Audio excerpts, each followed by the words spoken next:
Hi, last video la compressive member oda design procedure பார்த்தோம். இப்போ அதோட sum பார்க்கலாம். Design a single angle strut connected to a gusset plate to carry 180 kN factored load. The length of the strut between center to center connection is 3 meter. So என்ன கொடுத்திருக்காங்க, load கொடுத்திருக்காங்க 180 kN. So kN நியூட்டனா மாத்தும்போது into 10 to the power 3 வந்துரும். Next வந்து இதோட center to center length கொடுத்திருக்காங்க L equal to 3 meter, அதை 3000 mm போட்டுக்கிறோம். So step 1 என்னன்னா டிசைன் கம்ப்ரெசிவ் ஸ்ட்ரெஸ். ஸோ அதுக்கு இது ஆங்கிள்னு கொடுத்துருக்காங்களா, அப்போ ஆங்கிளோட FCD நம்ம என்ன ஞாபகம் வச்சுக்கணும், 90 Nm/mm². So next step cross sectional area. So page number 34ல் PD AE FCDன்னு இருக்கும் ஃபார்முலா. AE அப்படியே வச்சுக்கிட்டு FCD அந்த பக்கம் கொண்டு வரும்போது டிவைடில் மாறிடும். ஸோ அப்போ PD divided by FCD. So வந்து PD வந்து நமக்கு 180 into 10 to the power 3 இருக்குது. FCD வந்து நமக்கு இப்போ அசியூம் பண்ணிக்கிறது 90. ஸோ அப்போ AE வேல்யூ 2000 mm² வருது. 20% இன்க்ரீஸ் பண்ணும்போது AE ரெக்வயர் 1.2 இன்ட்டு பண்ணும்போது 2400 ஆகுது. ஸோ நெக்ஸ்ட் வந்து செலெக்ஷன் ஆஃப் செக்ஷன். ஸோ இப்போது 2400 வர மாதிரி நம்ம செக்ஷன் செலக்ட் பண்ணுறோம். SP6ல்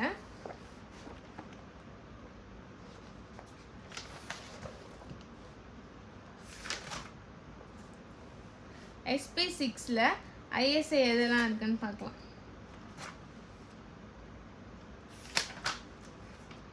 ISA 100ல் எனக்கு 12 mm திக்னஸில் 2259 இருக்குது. அப்போது 2259 அதோடைய அதே இதில் அதோட திக்னஸ் R மினிமம் பார்த்துக்கணும். ஸோ அப்போ Rல 12ல் R மினிமம் 3.031 இருக்குது, 3.81 இருக்குது. இது ரெண்டுத்தில் மினிமம் 3.03. அப்போ R மினிமம் இந்த செக்ஷனுக்கு 3.03. ஸோ அதான் ISA வந்து செலக்ட் பண்ணியிருக்கோம். அதோட AE வந்து வேல்யூ 2259 mm². அதோட R மினிமம் 30.3 mm. ஸோ அடுத்தது ஸ்டெப் 3 வந்து பக்லிங் கிளாஸ் சூஸ் பண்ணுறதுக்கு பேஜ் நம்பர் 44 நம்ம எடுக்கிறோம். IS 800ல் பேஜ் நம்பர் 44 எடுக்கிறோம்.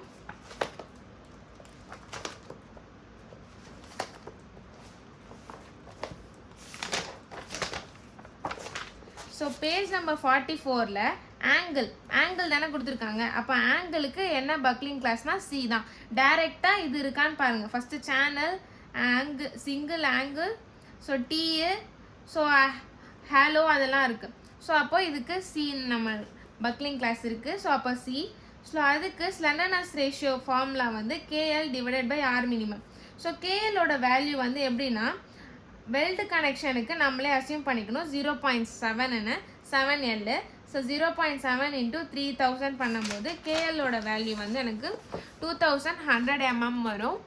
நெக்ஸ்ட் வந்து ஸோ அதை கால்குலேட் பண்ணும்போது 2100 டிவைடட் பை R மினிமம் 30.3 பண்ணால் 69.3ன்னு வருது. ஸோ இன்டர்போலேஷன் மெத்தடு படி பக்லிங் கிளாஸ் Cன்னு சொல்லிட்டாங்க. அப்போ டேபிள் 9ல் IS 800ல் பேஜ் நம்பர் 42ல் C இருக்குது. ஸோ அப்போது Cயில் நம்ம செக் பண்ணோம். எனக்கு வந்து KL divided by R minimum value 69.3. அப்போது 69.3 எந்த இதுக்கு நடுவில் வரும், FY வேல்யூ நம்ம 250ல் தான் எடுக்கணும். அப்போது 60க்கும் 70க்கும் நடுவில் தான் இருக்கும். ஸோ இன்டர்போலேஷன் மெத்தட் எப்படி போடணும்னு நான் சொல்லி காட்டுறேன் கேல்சியில். ஸோ ஆன் பண்ணிவிட்டு மோட் 2 வாட்டி அழுத்தினா REG இருக்கும். 2 அழுத்திட்டு LIN 1 அழுத்தணும். ஸோ நெக்ஸ்ட்டு 60க்கு நேராக 250ல் என்ன வேல்யூ இருக்குது, 168 இருக்குது. 60, 168 M ப்ளஸ் ஃபஸ்ட்டு அடுத்து M ப்ளஸ் அழுத்தணும். நெக்ஸ்ட்டு N1ன்னு கேட்கும்.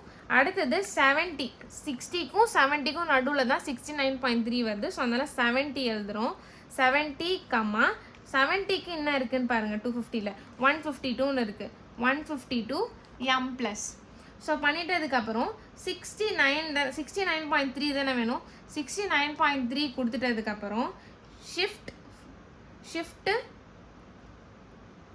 2 அழுத்தணும். ஷிஃப்ட் 2 அழுத்திட்டு ரைட்டில் லாஸ்ட் வரைக்கும் போட்டால் ஒய் கேப் இருக்கும். ஒய் கேப்புக்கு 2 அழுத்தினா எனக்கு 69.3 ஒய் கேப்புன்னு வரும். ஈக்குவல் டு கொடுத்தா 153.12ன்னு வந்துடும். ஸோ அப்போது 69.3க்கு 153.12ன்னு அர்த்தம். ஸோ அப்போ எஃப்சிடி வேல்யூ நம்ம கண்டுபிடிச்சிட்டோம். 69.3க்கு 153.12 Nm². ஸோ பிடியோட ஃபார்முலா என்னது? ஸோ வந்து நம்ம கம்ப்ரசிவ் ஸ்ட்ரெஸ் தானே கண்டுபிடிக்கிறோம். அப்போ கம்ப்ரசிவ் ஸ்ட்ரெஸ்ஸுக்கு ஏஇ இன்ட்டு எஃப்சிடி. ஏஇயோட வேல்யூ நம்ம ஸ்டீல் டேபிளில் 2259 கிடச்சிது. எஃப்சிடி இப்போ நம்ம கண்டுபிடிச்சதுக்கு 153.12 இன்ட்டு பண்ணும்போது எனக்கு 345 வருது. 345ங்கிறது எனக்கு கொடுத்துருக்க லோடை விட கம்மியான வேல்யூ. ஆக்சுவலி நமக்கு கொடுத்துருக்கிறது 180. ஸோ அப்போ 180னா நமக்கு அதிகம் தான் இது. ஸோ அப்போ இது வந்து சேஃப்னு அர்த்தம். ஸோ நமக்கு கொடுத்துருக்கிறது என்ன லோடு 180ன்னு கொடுத்துருக்காங்க. 180யை விட எனக்கு 345 அதிகமானது தான். ஸோ அதனால் இந்த கண்டிஷன் வந்து சேஃப். தேங்க்யூ.